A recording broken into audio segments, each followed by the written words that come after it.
wọ́n ti fẹ́ mú mi o, ẹ má jẹ́ kí wọ́n mú mi. El-Rufai figbe ta. Ẹni tí ejò bá bu ìyá ẹ̀ jẹ tó fi kú, tó bá rí okùn lásán nílẹ̀ yóò họ ni. Ó dàbí pé pẹ̀lú gbogbo bí Nasiru El-Rufai ti láyà tó, ọkùnrin náà bẹ̀rù ìtìmọ́lé, pàápàá tó bá jẹ́ bí ìsàlẹ̀ ẹ̀wọ̀n tí wọ́n ń pè ní Kùjé, níbi tí wọ́n ròyìn pé àwọn ẹ̀fọn ibẹ̀ kò dáa ni wọ́n la mọ́. El-Rufai kò fẹ́ wẹ̀wọ̀n, kò fẹ́ ṣètìmọ́lé, ńlá àwọn alátakò ẹ̀ bá ń fi ṣe yẹ̀yẹ́ pé ọ̀rẹ́ wa aṣọ ò tiẹ̀ le. Ọkùnrin náà ló pariwo, ó pariwo gidi ní pàápàá. Ó ní àwọn èèyàn nínú ìjọba Tinubu àti nínú ẹgbẹ́ òṣèlú APC ń fẹ́ mú òun o, pé gbogbo ọ̀nà ni wọ́n ń wá láti dẹ àwọn Efcc àti àwọn DSS sóhun kí wọ́n lè rọ́ òun dà sí tìmọ́lé, kí wọ́n sì tilẹ̀kùn mọ́ òun síbẹ̀ tí wọn ò ní jẹ́ kí òun jáde. El-Rufai ní àwọn ọmọ Tinubu kàn fẹ́ pa òun lẹ́nu mọ́ ni, wọn kò fẹ́ kí òun máa sọ̀rọ̀ wọn, nítorí ẹ̀ ni wọ́n ṣe fẹ́ mú òun. Ìyẹn ló ṣe ń pariwo pé kí gbogbo ọmọ Nàìjíríà má wòran o, kí wọ́n má jẹ́ kí wọ́n mú òun. Bó tilẹ̀ jẹ́ pé El-Rufai fúnra ẹ̀ sọ pé wọn ò tí ì wá mú òun o, bẹ́ẹ̀ ni wọn ò tí ì sọ pé wọ́n ń bọ̀ wá mú òun tàbí kí wọ́n pe òun pé kí òun wá. Àmọ́ wọ́n ti mú àwọn ọ̀rẹ́ òun mọ̀ pé wọ́n fẹ́ mú òun náà torí gbogbo ọ̀nà ni wọ́n ń wá láti fòun pamọ́. Kì í ṣe pé ẹnìkan ló bá El-Rufai sọ eléyìí síta o, fúnra ẹ̀ ló sọ bẹ́ẹ̀. Nínú ìfọ̀rọ̀wánilẹ́nuwò kan tí àwọn BBC Hausa ṣe fún un ló ti ń wí bẹ́ẹ̀. Ọkùnrin náà ní ikú tó ń pa ojúgbà ẹni òwe ló ń pa fún ni.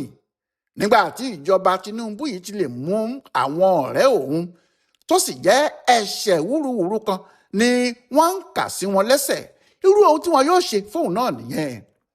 Ọkùnrin náà ní òun kò fi bò pé ìjọba àwọn Tinubu yìí ò dáa, àwọn sì máa gbàjọba náà kúrò lọ́wọ́ wọn láti inú ẹgbẹ́ ADC tàwọn.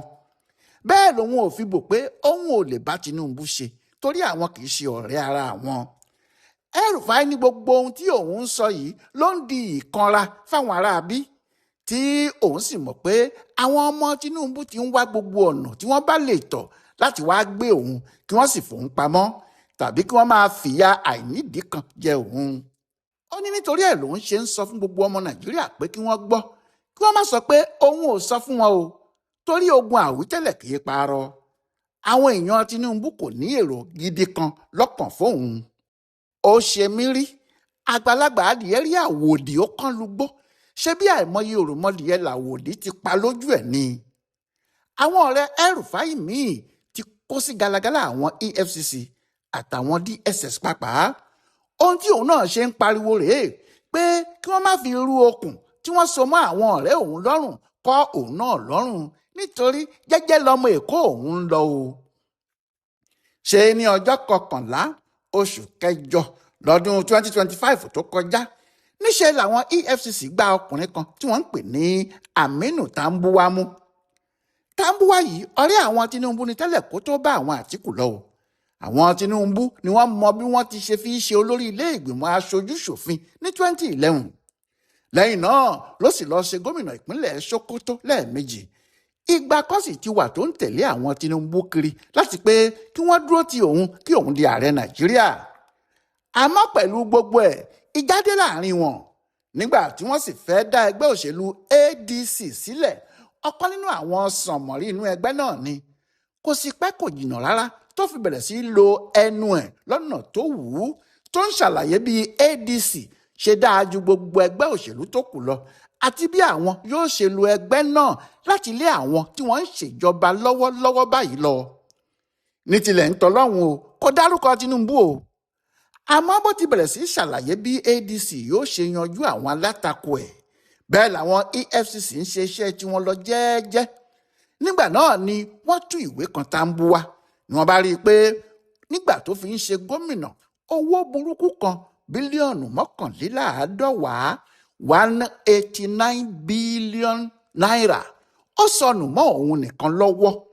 Wọ́n ló ń gba owó náà ó sì ń pa á pín-ín ni. ń làwọn kìnìún EFCC bá bẹ́gìjà mọ́ ọ lọ́jọ́ ajé Monday ọjọ́ 11 oṣù kẹjọ 2025. bí wọ́n ti gbá a mú ni wọ́n rọ́ ọ sí tìmọ́lé, wọn ò jẹ́ kó padà délé ẹ̀ níjọ́ náà. bó sì tilẹ̀ jẹ́ pé wọ́n fi sílẹ̀ lọ́jọ́ kejì káwọn èrò wá rọ́ pàdé ẹ̀ ní Sokoto, ó ṣeé ṣe kó jẹ́ nígbà táwọn EFCC ṣìwé àwọn ohun tó ṣe fún ìyẹn àwọn owó tí wọ́n ló sọnù yìí, ó ṣeé ṣe kó jẹ́ ẹ̀rù Ọlọ́run ba òun náà tó sì pariwo lákúlìjà láìlù, nítorí látìgbà tó ti tọ̀dọ̀ àwọn EFCC dé yìí ẹnìkan ò tún gbóhùn ẹ̀ mọ́ o. wọ̀ lára ẹ̀rọ kò ṣàlàyé ADC tàbí ariwo pé ìjọba tó wà lóde yìí ò dáa mọ́ o. ó wọ̀ ṣin bí ọbẹ̀ páànù tí wọ́n paná díẹ̀ ni. nígbà náà Àtíkù fẹsẹ̀ halẹ̀ o, ó bínú, òbí náà gbin títí tí kẹ̀kẹ̀kẹ̀. bẹ́ẹ̀ ni El-Rufai yìí náà wọ́n ní kí ni wọ́n mú Tambu wá sí, pé ó ṣe jẹ́ lásìkò tó wọ ADC tó ń pariwo pé ìjọba olókùnrùn níjọba yìí ni wọ́n wá fẹ́ máa fi EFCC halẹ̀ mọ́.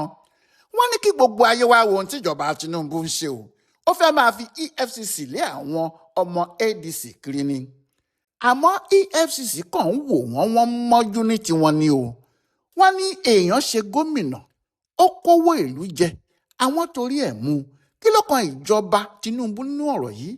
wọ́n ní dandan ní kí àwọn mú ẹni tó bá jalè nílé ìjọba, àfi tó bá ṣe pé àwọn èèyàn tí wọ́n ń sọ̀rọ̀ yìí lè wá ṣàlàyé ibi tí Tambu wá kó owó tí àwọn ń wá yìí sí, tàbí tí wọ́n bá lè ràn án lọ́wọ́ láti sọ pé owó náà ò sọnù, ó wà lọ́wọ́ àwọn tí àwọn bá tọ́jú ẹ̀ fúnjọba ìpínlẹ̀ wọn ni. àmọ́ tí wọn ò bá ti lè ṣe gbogbo eléyìí, ìmú akówó jẹ làwọn yóò mú Tambu wá. àfi tí ilé ẹjọ́ bá wá ní owó tó kó jẹ náà kò pọ̀, tàbí pé owó ẹ̀ náà ní kí àwọn jẹ́ kó máa ná lọ. EFCC kàn ṣàlàyé ṣáá ni o, inú àwọn El-Rufai kò torí ẹ̀ dùn.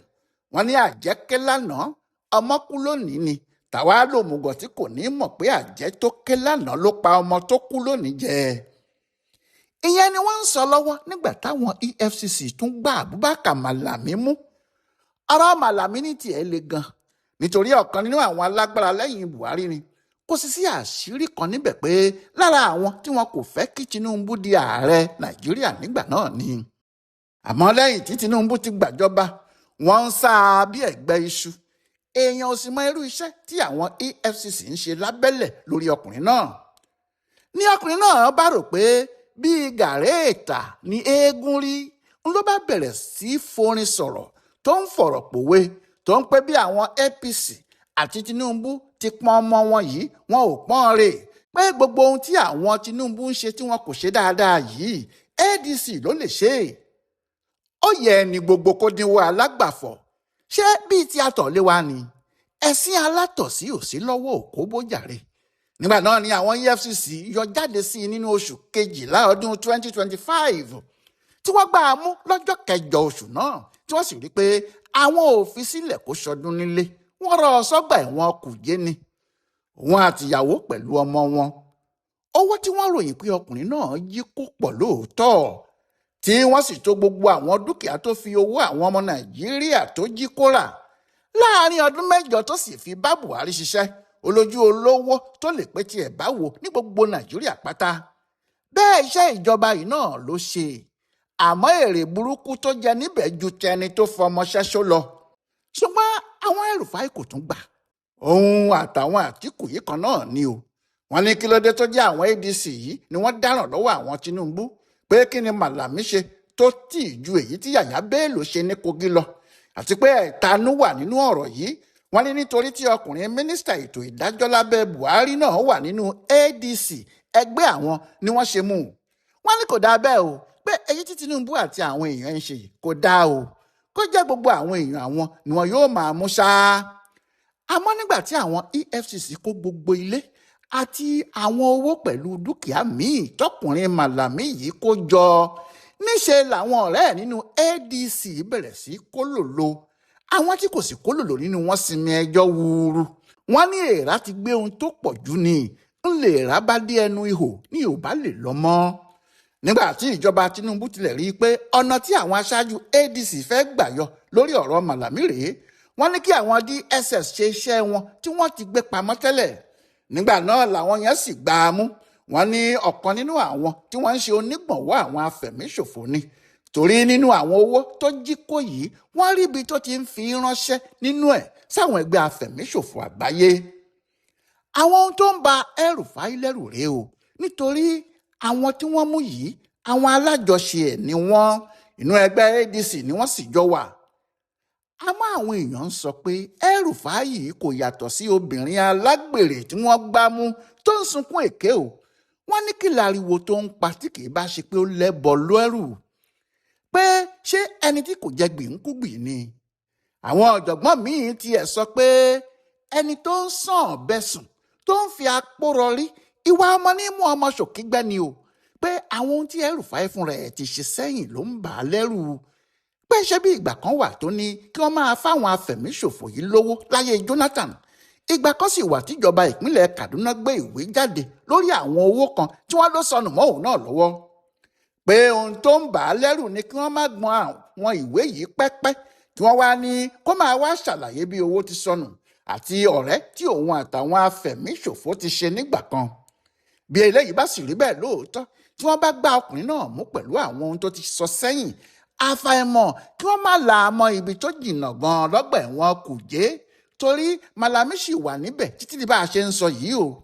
ìdí ìbẹ̀rù El-Rufai nìyẹn. ṣùgbọ́n èyí tó ṣe yìí tó ń pariwo pé wọ́n fẹ́ wá mú òun, bí ìgbà tí oníkọ́ ń fẹnu ara ẹ̀ pé kú ni o, àbí nígbà tí oníkọ́ wúkọ́ títí tó fẹnu ara ẹ̀ sọ pé àfàìmọ̀ kó má jẹ́ pé ikọ́ yìí ni yóò pa mí. bí ikọ́ bá wá pa á lóòótọ́, ṣé ikọ́ ọ̀hún jẹ̀bi ni?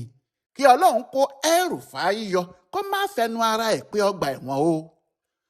Ọláyíwọlá alága ló ń ya ariwo tuntun tí El-Rufai pa pé wọ́n fẹ́ wá mú òun yìí wò, tó sì ń ṣe àkọsílẹ̀ fún ibùdó àgbáyé fún àṣà àtìṣe Yorùbá World Center nínú ọgbà yunifásitì Ìbàdàn. a kú déédé àkókò yìí o.